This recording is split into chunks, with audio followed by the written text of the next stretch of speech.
Welcome to Mac Voices. This is the Talk of the Mac community, and I'm Chuck Joyner. We got him back across the ocean, folks, even though his stuff is just arriving. Mr. Joe Kissell is back with us, this time in a brand new environment. Joe, yeah. it looks like you're not quite unpacked yet. No, I'm not. There are all these boxes behind me. I had to dig through this one to find a microphone cable, and anyway, boxes all around me. I have some shelves are the big thing. I didn't have shelves until yesterday. So I haven't even turned on these machines or plugged them in yet, but at least they're not in boxes. And it's good that you can only see this sort of warehouse look behind me. If you could see the rest of my office, just boxes, junk everywhere. But it's here. My stuff has been reintegrated for the first time in 5.5 years. So it's all together in one place, and I have an actual an entire room, like a real, honest, full-size room that is my own office, and I'm going to eventually have it sort of done up just the way I like, and so it's kind of cool. Well, the last time we talked to you, it looked like you were almost in I don't know, a cell, because there was just nothing, you in a box and a chair. Yeah, that was... I literally had a plank of wood on top of cardboard boxes stacked up, and that was my desk, and that was pretty insane. But no, things are good now. Good. They're getting good anyway. Good. Well, I'm sure it'll be even more polished by the next time we see it.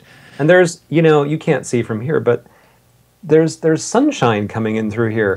And this is weird because normally when we have our conversations, it's nighttime. But now, because I've shifted 9 time zones, it's daytime. So that's... Yeah, it always, before you were 6 one direction, now you're 3 the other direction. So we're going to have to do a whole new set of scheduling tools for this. That's okay. So this time, in the midst of moving and doing everything else, and of course presenting at Macworld iWorld 2013, you've managed to finish yet another Take Control book. This might be one of the most important ones yet. Take control of your passwords. Joe, I thought we've talked about passwords in the past a bit. We have. Well, this is one of those. Okay, let me frame it like this. I'm back in San Diego, and I used to live in San Diego in the mid-90s, and that was when I sort of got my start. Not only working in the Mac industry, but writing about Macs. I mean, my first real computer job was managing software development for Nicest Software way back when. And so now, I've lived a lot of different places and done a lot of different things, and surprise, at least it's surprising to me, here I am back in San Diego. And there are a lot of things going on right now that's sort of everything old is new again, and passwords are one of those things. So before I moved to France, in fact, back in 2006, I wrote a book called Take Control of Passwords in Mac OS X. And I gave, the point of that book was to sort of talk about all the different places on a Mac that you use passwords. Your login password and firmware passwords and Wi-Fi passwords and all these different places, and how to deal with all the idiosyncrasies of all those different passwords. And at that time, I gave what I thought was the best possible advice, and I did a lot of research on it, and kind of a lot has changed since then. I mean, since 2006, first of all, we have iPhones and iPads and Apple TVs. We have iCloud. We have, a lot of things exist now that just didn't exist back there. And one of the things that exists now that didn't exist back then is these fancy new GPU-based password cracking systems. And you can Google this, but there are systems you can get, sort of off-the-shelf PC kind of level systems that will check 3 billion passwords a second. It's a little bit freaky. So I'm looking at this book from 2006 and about the advice that I gave, and one of the pieces of advice that I gave back then was, you're trying to decide how long a password should be so that it's super secure. And so I said, 9 characters, 9. Make sure you have uppercase, lowercase, a digit, a punctuation character, 9, and I'm telling you, it'll take centuries to crack that by brute force. As of 2 months ago, you can crack a 9-character password such as I just described in 5.5 hours. And so when I look back at that old advice that I gave, I kind of feel like, yeah, oops. I hope I hope not too many people are still counting on that advice being true, because it's kind of not very safe anymore. So what I wanted to do is completely rethink this whole passwords business. So this book isn't about just Mac OS X. It works for Windows users, for Android users, for iOS users, doesn't matter what platform you have. And I'm not talking about specific kinds of passwords like login passwords and firmware passwords. I'm talking about the password problem. I mean, like the problem that we all have a gazillion of them, and they all have to follow these insane rules, and they're hard to remember and they're hard to generate, and we like using password managers like 1Password, and that's wonderful, except what about the places that password managers don't work? And there are sort of a lot of these, what if, and wait till you get to this situation where some iOS app demands that you enter your password and you can't get at your password in 1Password, or you can't copy and paste, or whatever the case is. You have to use an Apple remote on your Apple TV to enter your Netflix password or something insane like that. There are just all these, oh, well, there's that too, kinds of situations. And so I wanted to kind of just rethink the whole password thing from top to bottom. And I have to say, I'm pretty excited about it. I think this is going to do for passwords what my backups book did for backups. I think it's going to take this really difficult, scary, complicated problem and say, okay, I can do this. I can handle this. I can deal with all these little weird gotchas, and I can do it. Joe, first of all, you just scared the daylights out of me. A 9-password Sorry. can be cracked in 5.5 hours. Let's see, what time is it? I've got till midnight to figure this out. That's kind of staggering, and it's also scary, especially in recent days, weeks. We've seen so much in the news about everything being hacked, Apple being hacked, Facebook being hacked. And some of the stuff is not new. Some of it is maybe just a little bit of the alarmist mainstream media. But we also know that this stuff is really happening. And so for you to focus on it is wonderful. For you to tell me that about a 9-character password is a little scary. So how do you go about protecting us? I mean, are we talking about things like the double authentication, or are we talking about password construction here, or what? For two-factor authentication, see Appendix A. Okay, so that's covered. I do talk about that, sure. So a few things. As I was sort of reviewing, what are the actual threats against passwords? I mean, what are the things that people need to worry about? I realized that there were a bunch of different categories, and some of them are real, legitimate threats that everybody has to worry about. Some of them are kind of, well, this does happen, but it's not that big of a deal kind of thing. Obviously, if you're a celebrity, or if you are a politician, or somebody with, I mean, we've had, 2 ex-presidents get their email hacked in last, couple of weeks. I mean, people who are in the public eye are obviously more targets for certain kinds of things. And if you're just an ordinary person, then not so much. But ordinary people still had their passwords hacked, with LinkedIn and Facebook and Twitter. Like when these companies have lists of passwords that are leaked or stolen, that can affect anyone equally. And what's even worse about that is, depending on the nature of the breach, if your password is in one of these leaked lists and it gets out in plain text as opposed to in some sort of encrypted fashion, then it doesn't even matter how great your password was, because it could be 50 characters long and completely random. But if somebody just says, oh, there it is, then tough luck. So one of the things that I preach about in this book, I repeat this quite a few times because I really want it to sink in, is that people should never, ever reuse passwords. You have one password per site or per computer or whatever, but don't use the same password ever in more than one place, because no matter what you do, no matter how great your passwords are, you can't ensure that other people are going to take good care of them. So if you have a fantastic iCloud password and Apple gets hacked, and it can happen, and somebody steals your iCloud password, at least you want to contain the damage to iCloud. You don't want for that person to say, I wonder if this would work on Facebook too, and then hack into Facebook. And oh, I wonder if they use the same password for their bank account and hack into your bank account. So just don't do that. It's dangerous and it's unnecessary. So not reusing passwords, even doing just that one thing, will solve an enormous number of password problems. But then, of course, you have this problem of, well, now I have to come up with a whole bunch of different passwords.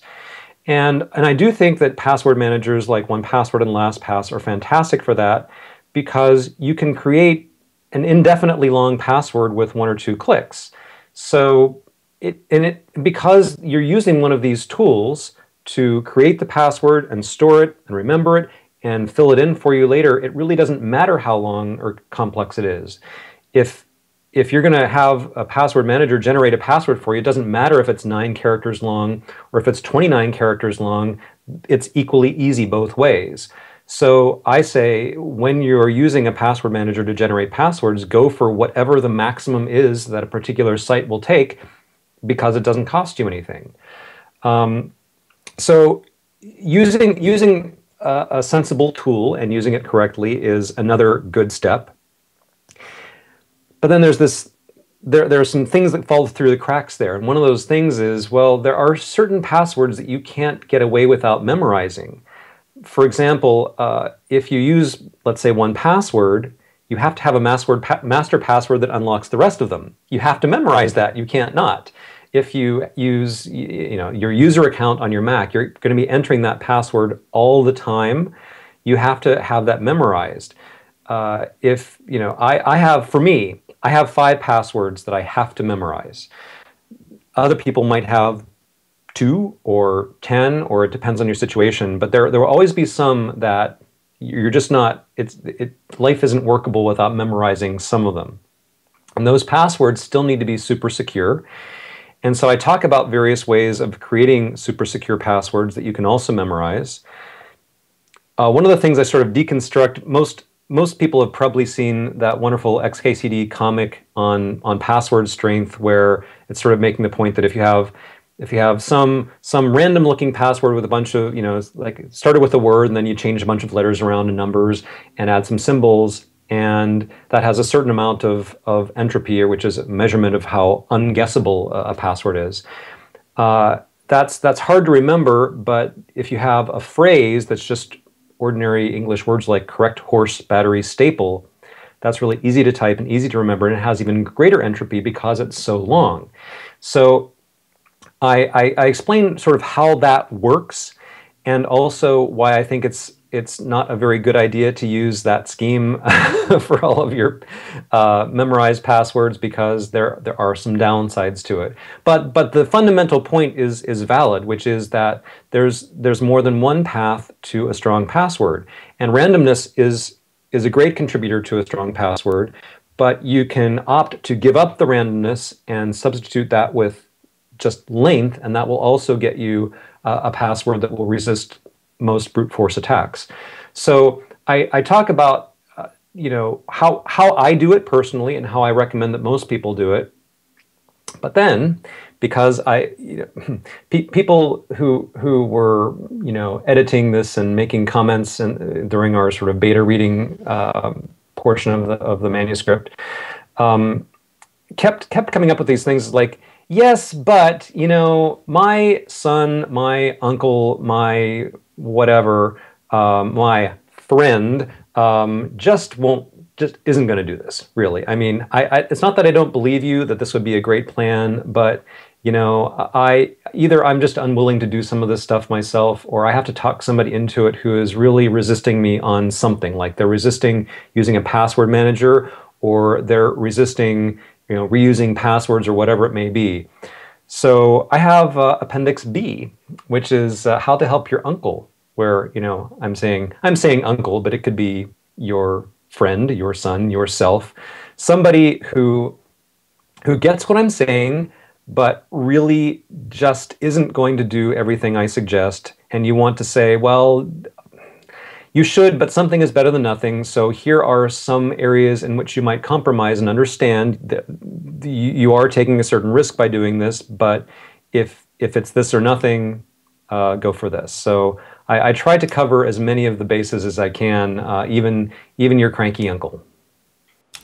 Joe, I'm second guessing you here because obviously I haven't seen the book yet. It's just coming out. Do you distinguish between how do I want to say this? I guess the importance of security in some passwords, such as maybe the password I use to post comments on a given website doesn't need to be as strong as the one I use for my bank, or should it be? Should I have the same level of strength for everything? And recognizing what you just said about using a password manager. If you're using that, that's great. But then you have the situations like you said, that stuff you need to type in on your iPhone, stuff you need to type in to your Apple TV or whatever. There's some issues there. Right. I'm glad you asked. I do address that. So the old way, in my previous password book, I went to great pains to distinguish what I called, this is actually sort of Adam Eng's suggestion, identity passwords on the one hand versus security passwords. So identity passwords were, the ones that don't have really much value attached to them. They just serve to say, this is you and not somebody else. That's the sort of thing you'd use for like online discussion forums. And then the security passwords were things that actually protect important data or money or whatever. And my argument 7 years ago was obviously the security passwords need to be much stronger. But I don't make that argument anymore. And the reason I don't make it is sort of twofold. Number one, I find that if I don't have to do those mental gymnastics of trying to figure out, well, how secure does this password need to be? If I can just say they're all the same, they're all equally strong, then that removes sort of a processing step for me that makes it easier for me. The other point is exactly what you said. If you're going to have them randomly generated anyhow, if you're not going to have some sort of manual procedure you need to go through to come up with a good password, and you don't have to do this because you don't have to remember that, then you don't save anything by artificially making some of them shorter or simpler. And you never know. You might sign up for some site that it appears that it's only your password is only going to help to identify you, but then a couple of years down the road, they start storing more personal data, or you start using it in another way, or something else happens behind the scenes, and without your even realizing that shift, it has shifted from this sort of identity realm to the security realm. So my feeling is just don't worry about it. Just make them all equally strong. And remember, it's not you doing this; it's the password manager doing this. And I get that there are situations in which you have to enter a password by hand. And so in the book, I talk about basically the fact that when you're trying to figure out which passwords will I only store in my password manager and which passwords do I really have to memorize, just take a piece of paper and keep a little tally. How many passwords today or this week or in a few days did I have to enter outside a web browser? So let's just take it as read that a web browser can autofill because there are all these tools. But the ones that were not subject to something like not within the reach of something like 1Password, things that I've had to enter in a terminal session or on my TV or whatever it is outside of a web browser, keep a tally of those. And those are the ones that are sort of candidates for memorizing. But for me, there are passwords that I've had to enter manually that I have to enter them manually once a week or once every couple of weeks. And for me, it's not that big a deal to say, okay, I've got my iPhone here, so I'm going to look up the password. All right, there are a bunch of random characters, and I'm going to type it in over here, look, type. it's a hassle, but there's a difference between doing that once every couple of weeks and doing that 50 times a day. The ones that you're doing 50 times a day, obviously, yes, you should make sure your computer is handling that for you. But if it's just occasional, I don't worry about the fact that it's a little bit of extra effort to enter it. But that's me. Joe, how about changing passwords? I've seen plenty of people give advice, change passwords like you change the batteries in your smoke detector, or every time the time changes, change your passwords. Some people have gone so far as to say every month change your passwords. And at some point you can't help but say, okay, how paranoid are these people, and really how paranoid should I be? And what does this say about me? Are you sure you haven't read this book? Because you are basically anticipating everything that I actually cover. There's a sidebar about this. Well, that's my job, Joe, is to ask the questions that the readers would want to know before they buy the book. Of course. So let me first say there are those sites and services that will force you to change your password every so often, and I mean, if you're forced to, you're forced to. There's nothing you can do about that, and hopefully you have a tool that will generate a new password for you, and so at least you don't have to do it manually. As for what you're saying of isn't it a good idea to just do this regularly, I say no, it isn't, and here's why I say no, it isn't. When somebody steals, hacks, or otherwise obtains, illicitly obtains a list of passwords, they're going to try them right away. And the reason they're going to try them right away is that they know that number one, as soon as anyone finds out about the breach, everyone's going to be in a hurry to change their passwords. And number two, some people do have this policy of, or some sites do have this policy of changing passwords every so often. And so it is in their best interest to use this stolen information as fast as possible. So let's just sort of think through the logic here. Let's say someone stole a password yesterday. They've probably already tried to use it, and if they have already tried to use it, then changing my password today is like closing the barn door after the horses left. It's not helpful. However, if they haven't used it yet, then what you're banking on by changing your password is the fact that you're gonna get that narrow window of opportunity between. So basically, you're saying I'm hoping that when I change my password, that I'm hitting this narrow possibility that somebody might have stolen it just before I change it, and will not try to check it until afterwards. And I think the chances of that are really, really low. For me, it's an awful lot of inconvenience to do that just because I think the logic doesn't work out. There are reasons that institutions ask people to change passwords every so often, and a lot of those have to do with previously discussed problems like people reuse passwords. So at least, if people have reused a password, they're only going to have this problem for a certain period of time.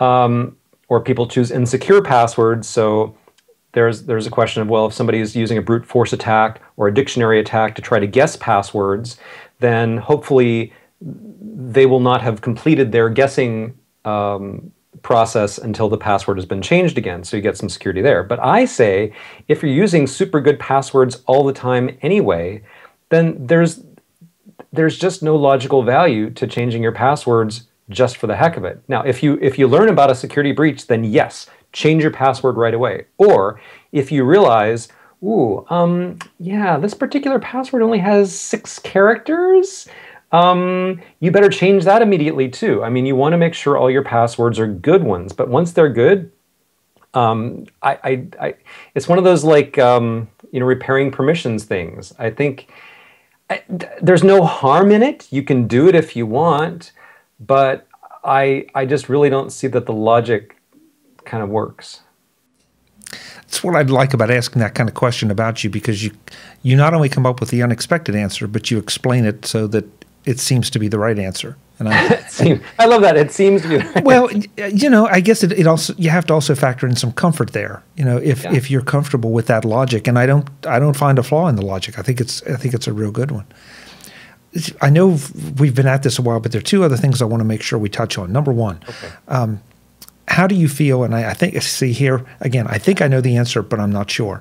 How do you feel about these sites that let you, say, log in with your Facebook password or your Twitter password or your LinkedIn password? Good idea, bad idea, since at least in theory you have, for those sites, implemented high security passwords? Yeah, I have mixed feelings about those. On the one hand, it is handy. I have to say I like the fact that I don't have to come up with a new password for a certain site. I can just use a login that I've already established. So that's handy. On the other hand, what I don't like about them is that they're not very transparent. I always wonder, okay, well, what am I really giving this site by using my Twitter credentials or my Google credentials or whatever? You know, what exactly am I giving them access to, and how do I know that I'm not giving them more access than I want to? And you don't really know. You just have to sort of trust them. My feeling is that if you're using a password manager to generate passwords and store them anyway, it's no more difficult to choose a unique password for each site than to use, you know, your Twitter or Google or whatever password. There are some sites that don't really give you that choice. I always find it a little bit odd that they let you log in with Twitter or Google or whatever, but then, like, if I go back several months later, or maybe on a different computer, I don't remember which one I used to log in, and those sites aren't interconnected to each other. So there are a lot of things about that. I mean, I understand why it's done, and I don't necessarily disagree with the logic of it, but I would rather be more in control of my own passwords. So, okay, yeah, that's. I guess I look at it as there've been some issues with some of these sites. They are big targets to go in and attack.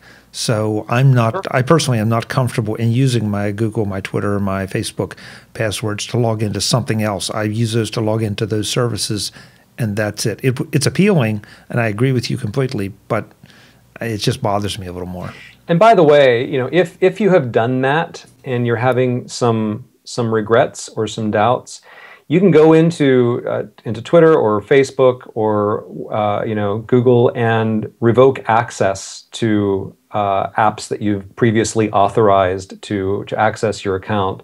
Then the next time you try to log in, they'll say, "Wait a minute, I don't think I know you," and you'll have to you know, use some other method. So it is possible to undo that damage if you've done that. And that may be a good piece of advice just in general. Go in and revoke access to things you tried out, maybe that I promise you've forgotten. It's a little horrifying at times to go in, especially to Twitter, and see all the clients I've tried and that theoretically still have access. Yep. Joe, the last piece here kind of cuts to the bottom line, and I think you've said it in just about every part of this discussion. Password manager. Are we at a point now where that's just an essential piece of software that we all have to have, and we just need to pick one? I think so.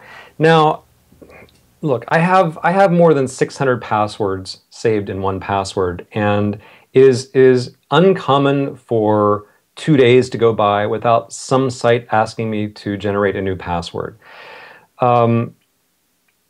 So for me, and I think for sort of most people who live on the web and who, you know, interact a lot with a lot of different apps, the sheer number of passwords you have to keep up with is just too great. Now, during our beta reading of this book, some people who will remain nameless made comments along the lines of, "Well, you know, I only have a couple dozen passwords anyway," and I'm like, how is that possible? Do you live in a cave? Like, how? Yeah, I'm not judging. I'm just saying, for me, that seems so strange because that's not my experience at all. I'm aware of people who have used up until, let's say, last week, a paper notebook to record their passwords. And it's not a bad idea to have a paper copy of at least your most important passwords. And in particular, it's a very good idea to give, let's say, a loved one access to your passwords in case something should happen to you. My wife has a list of my most important passwords so that if I get hit by a bus and she needs to access our, bank account or insurance or goodness knows what, that she won't just be met by an error message on my computer and she'll be able to get into it. So it's not that it's terrible to write down passwords necessarily, as long as obviously you keep the written copy safe. But it's more a question of you're gonna thumb through a book every time you have to enter a password. That just happens so often for me. It feels so cumbersome. And I used to have years ago a system where I go to Google and Google would ask me to generate a password. So I'd have this little pattern that was sort of like some stuff of my own and then some variation of the name Google. And so I just sort of combined those two parts and then, well, there's my Google password. And then Apple would ask me for a password and it was like some stuff of my own and some variation of the word Apple, so that I could produce these things from memory whenever they're needed. And that worked okay, but the world has moved beyond those. It's far, far, far too easy for hackers to discern those sorts of patterns now. It's just not safe. And anyway, why bother with all that typing? So I think, yes, I think password managers of some kind are really essential. I wish they weren't. I wish somebody would come up with a system that completely does away with the need for passwords. And there are some proposals being, looked at, but it's a hard problem to solve. And until somebody solves it, I think our best hope is to have good tools to get us through it. And good researchers and authors to help guide us through, who will suffer the pain of doing the research. So we all appreciate it. Joe, I can't thank you enough for the time. I want to make sure that we talk a little bit about the availability of the book, the pricing of the book, and all those things. This one, I think, is a little bit different maybe than some of the others. Yes. So the cover price of this book is $15, which isn't particularly unusual, but we're having an introductory price of $10. And it has not yet been decided how long this introductory price will last. So let me just say, if you think you might be interested, third off is good, and take advantage of it soon. And for any of those people out there who have my old passwords book that I can't quite stand entirely behind anymore, we'll give you a little bit of a discount, further discount on the new one. We're doing some extra promotional things for this book, which I'm sure many of your viewers and listeners will find out about in due course. But I just wanted to mention one of them. If you read this book and you find it helpful, interesting, useful, in particular if you have an uncle that you can help out with his passwords, or you find some advice in there that really overcame some obstacle for you. And if you would like to send us a little story, photograph of you and your uncle, or a screenshot, or whatever, tell us your story, what you did before, what you're doing now, anything you'd like to share. We'll pick the most interesting and creative ones of these, and we'll put them on our website. And once a month for a few months anyway, I will choose my favorite of the ones that have been submitted so far, and I will send that person a batch of my homemade chocolate chip cookies. Now, if I do say so myself, I bake a mean batch of chocolate chip cookies.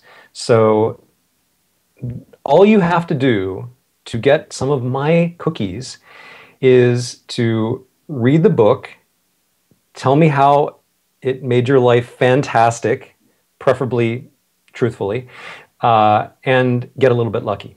I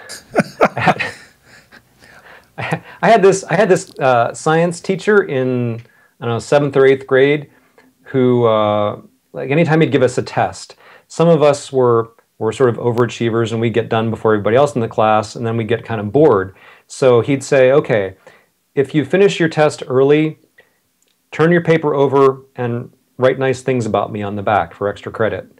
So that's kind of what I'm doing here is, read the book, but for extra credit, say nice things about me, and there might be cookies in it for you. Chocolate chip cookies, Joe. So is there a double meaning to cookies? Well, I do talk about the other kind of cookies in the book. I figured. But, of course. But no, these are honest to goodness, flour, butter, sugar, chocolate kind of things. So. Ooh, I haven't had anything to eat yet. I need to go. Now you've made me hungry. Well, Joe, every time we talk to you, it seems like the books you're producing are important. This one may get elevated to essential, like some of the backup books. This is just such an important topic, and the fact that you've rethought it after all this time, not just because of the password cracking software that we mentioned at the top of the show, but also the way we all use passwords now with all the mobile devices, with our Apple TVs, with all kind of electronics. It's critical. It's absolutely critical. I think it is. The book can be found at takecontrolbooks.com, of course, as always. And like Joe said, for now it's $10. Folks, please go invest $10 in this. Just think of the not hundreds and maybe up into the thousands of dollars that not having a secure password could cost you. Joe, it's great to have you back on U.S. soil. Thank you. Hopefully we'll do this a little more often because the scheduling will be just a little easier. And I'm typing as fast as I can. I don't doubt it. Thanks so much. Thank you. Folks, we'll have more with Mac Voices from everybody in the Mac community, everybody we can talk to everywhere. We always appreciate you joining us. Thanks for watching.